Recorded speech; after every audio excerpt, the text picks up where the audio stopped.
All right. Hey, Honors Theochem. We are talking about types of chemical reactions. We've learned how to balance chemical reactions, how to write them ourselves using subscripts, and now we're looking at the different types of chemical reactions. So we're going to learn 5 ways to classify them, and you can see them here: synthesis, decomposition, single displacement, double displacement, and combustion. So we'll go through each individually and identify them together on your worksheet 8.2. Our first one, synthesis, is when we're taking 2 or more substances and we're making just one product. So that's kind of the key there, is that one product is being made. You can see in our example here, silver plus sulfur is making silver sulfide. And so the key here is that I've got one product. So think about synthesizing one product here. So 2 reactants coming together to make one product. If I wanted to find an example of this in our practice together, the first one I run into, I'm just looking for the first one that has just one product, and I see this one right here, magnesium nitrate, nitride, magnesium nitride, which is, in the way I know this is synthesis, because on the right-hand side of the arrow, there's only one product. So I just write a little S right there for synthesis. All right. How about decomposition? You can think of this as the opposite. This is we're taking one reactant and we're making multiple products. So it's decomposing into its constituent parts. Here, this is hydrogen peroxide decomposing into water and oxygen. So in order to identify that, very simple. I'm looking for the example that's got just one reactant that's decomposing into multiple products. This would be good example number 3. So I put a D there for decomposition.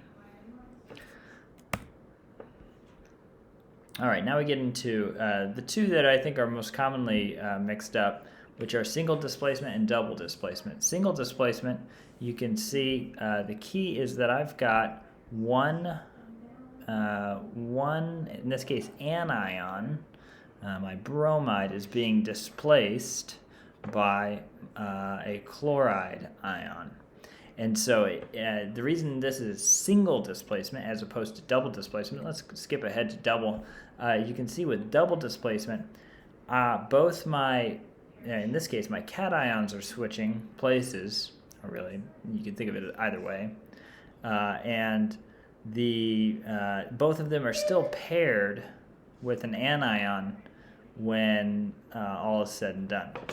And so with double displacement, 2 things switch, and they're still paired with the opposite charged ion. Whereas in single displacement, look, this is left all by itself. It doesn't have a cation bound to it. So, if you think about an analogy, chlorine says, may I cut in, knocks off the bromine, and the bromide, and to make diatomic bromine. And then now it finally has something to pair with, okay?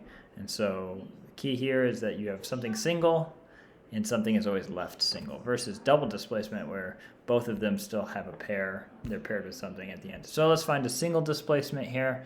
Number 1 is a good example of single displacement. I'll put SD here. You can see my magnesium knocks off the hydrogen to leave it all by itself, leaves it single, while the magnesium still has something it's bound to.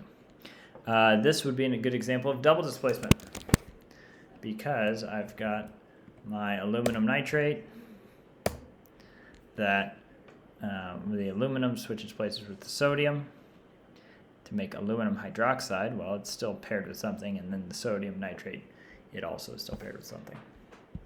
All right, our final type is combustion. These are very distinct. We've mentioned them before. This is where you've got a hydrocarbon plus oxygen making CO2 and water.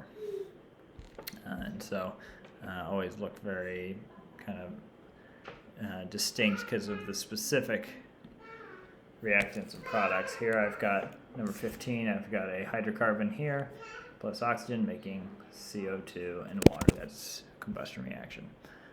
This would still be considered a combustion reaction. We've got a compound that is rich in carbon and hydrogen, reacting with oxygen, making CO2 and water. So there you go. Those are the 5 types of chemical reactions. So now we can balance, we can write, and we can identify the type of chemical reaction. So we're doing great. We'll see you in class next face-to-face. Have a great day.